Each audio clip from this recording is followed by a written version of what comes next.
This video sponsored by SPO Digital Marketing.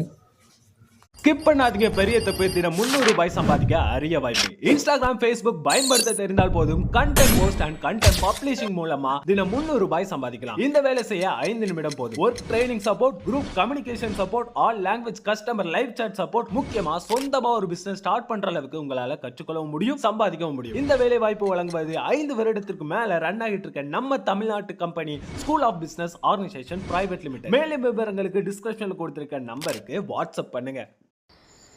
இப்போ நம்ம என்ன பார்க்கலாம்னா, நேற்று வந்து மினியனை வச்சு அட்டாக் பண்ணோமா, இப்போ வந்து உங்களுக்கு ஜெயிண்ட்டை வச்சு அட்டாக் பண்ணி காட்டுறேன் பாருங்கள்.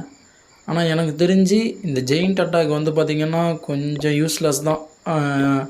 நம்ம வந்து ஒரு இந்த பேஸுக்கு பில்டர் பேஸுக்கு ஜெயிண்ட் வந்து கொஞ்சம் யூஸ்லெஸ் மாதிரி தான்.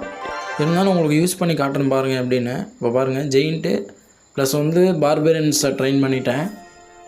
முன்னாடி தான் வந்து இந்த ட்ரைனிங்க்கு செகண்ட்ஸ் போகும், ஆனால் இப்போலாம் அது கிடையாது. இப்போ பாருங்கள், இந்த ஆப்போனன்ட் வந்து பார்த்திங்கன்னா கொஞ்சம் ஈஸியாக இருக்க மாதிரி தான் இருக்கும். ஆனால் நம்மளோட ட்ரூப்ஸ் வந்து பத்தாது. நான் சும்மா அட்டாக் பண்ணி பார்ப்போம் எப்படின்னு. நம்மளால் 3 ஸ்டார் எடுக்க முடியாதுன்னு எனக்கு தெரியும். இப்போ பாருங்கள், ஜெயிண்ட் இறக்கிட்டேன். இங்கே பாருங்களேன், அது ஒரு ட்ரூப் மாதிரி. அது உங்களுக்கு எப்படி நெக்ஸ்ட் லெவல் வரும்போது உங்களுக்கு சொல்கிறேன் நான். இப்போ பாருங்கள், நம்ம ஜெயிண்ட்டை போய் ஒரு ஆர்ச்சரு ஒரு பார்பேரியன்ஸ் அட்டாக் பண்ணுறாங்களா. இப்போ நான் என்ன பண்ணிட்டேன், அந்த ஜெயிண்ட்டுக்கு வந்து பார்த்திங்கன்னா எபிலிட்டி போட்டேன். அதனால் ஒரு 3-4 செகண்ட் வந்து பார்த்திங்கன்னா ஜெயிண்ட்டு ஹெல்த்து குறையாமல் இருக்கும் அந்த எபிலிட்டி போட்டால். இப்போ பாருங்கள், நானும் முடிஞ்ச அளவுக்கு இந்த சைடு பார்பேரியன்ஸ்லாம் இறக்கி அட்டாக் பண்ணுறேன். ஆனால் ஜெயிண்ட்டுக்கு விளையாடணுன்னே இந்த சைடு இருக்க ஃபுல் டிஃபென்ஸுமே நம்மளோட பார்பேரியன்ஸ் அட்டாக் பண்ண ஆரம்பிச்சிட்டாங்க. அவ்வளோதான். பாருங்கள், கொஞ்சம் தான், அவ்வளோதான். 3 ஸ்டார் எடுக்க முடியாதுன்னு தெரிஞ்சு போச்சு. அதனால் நான் என்ன பண்ணிட்டேன், கொஞ்சம் பர்சன்டேஜ் வச்சு நம்ம அட்டாக்கை ஃபினிஷ் பண்ணோம்னா கொஞ்சம் நல்லாயிருக்கும். நமக்கு வந்து பார்த்திங்கன்னா நம்மளோட பேஸும் கொஞ்சம் டஃப்பாக தான் இருக்கணும். 1v1 தானே, அவன் நம்ம பேஸ் அடிப்பான், நம்ம அவன் பேஸ் அடிப்போம். இப்போ எது நமக்கு பெனிஃபிட்னா, நம்மளோட பேஸு கொஞ்சம் ஸ்ட்ராங்காக இருந்துச்சுன்னா நம்ம அட்டாக்கில் லூஸ் பண்ணாலுமே நம்ம பேஸ் டிஃபென்ஸில் வந்து ஜெயிச்சிடலாம். இப்போ பாருங்கள், நான் 67% ப்ளஸ் வந்து பார்த்திங்கன்னா நமக்கு 21 டிராஃபிக் கிடச்சிருக்கு அவனோட எனிமியோட பேஸ் அடித்ததுனால. இப்போ வந்து எனிமி நம்மளோட பேஸ் அட்டாக் பண்ணியிருப்பாள், அதை உங்களுக்கு காட்டுறேன் பாருங்கள்.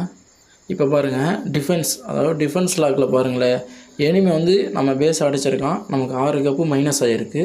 இதில் வந்து 21 வந்து ப்ளஸ் ஆகிருக்கு. அப்போ 6 - 21 இப்போ வந்து பார்த்திங்கன்னா ப்ளஸ் 15 கப்பு நமக்கு வந்து ஆட் ஆகிடுச்சு. பார்த்தீங்களா? வாங்க இன்னொரு அட்டாக் இதே மாதிரி பண்ணி காட்டுறேன் எப்படின்னு உங்களுக்கு இது பண்ணுறேன் பாருங்கள். ரொம்ப ஈஸியாக இது பண்ணுற மாதிரி பண்ணுறேன் பாருங்கள். இப்போ இந்த பேஸ் பாருங்களேன், கொஞ்சம் ஈஸியாக இருக்க மாதிரி தான் இருக்கும்.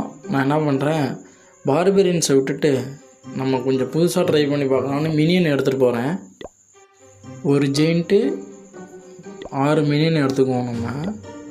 இப்போ பாருங்கள், நான் மினியன் இறக்கி இந்த சைடு எல்லாமே லேண்டில் அட்டாக் பண்ணுற டிஃபென்ஸ் இருக்கனால அந்த சைடு ரைட் சைடு வந்து பார்த்திங்கன்னா நான் ஒரே ஒரு மினியன் இறக்கி அட்டாக் பண்ணுற மாதிரி வச்சிட்டேன். நெக்ஸ்ட்டு இந்த சைடு பார்க்கலாம். இப்போ நான் என்ன பண்ணுறேன், ஜெயிண்ட்டை இறக்கி இந்த ஏர் டிஃபென்ஸையும் அந்த ஆர்ச்சரையும் காலி பண்ணிட்டோம்னா ப்ளஸ் வந்து இன்ஃபோன் டவர் ஒன்று இருக்கும், அது ரெண்டையுமே நம்ம காலி பண்ணிட்டோம்னா இப்போ இந்த பேஸ் 100% அடிச்சிடலாம். உங்களுக்கு இன்ஃபோன் டவர் வந்துடுச்சு. நான் என்ன பண்ணுறேன், 2 மினியன் இறக்கி அதை காலி பண்ணுறேன். இந்த சைடு வந்து பாருங்கள், ஜெயிண்ட்டும் சாவரன்னு வந்துடுச்சு, செத்துடுச்சு. இப்போ வந்து பார்த்திங்கன்னா அந்த ஆர்ச்சர் டவரும் இருக்குது.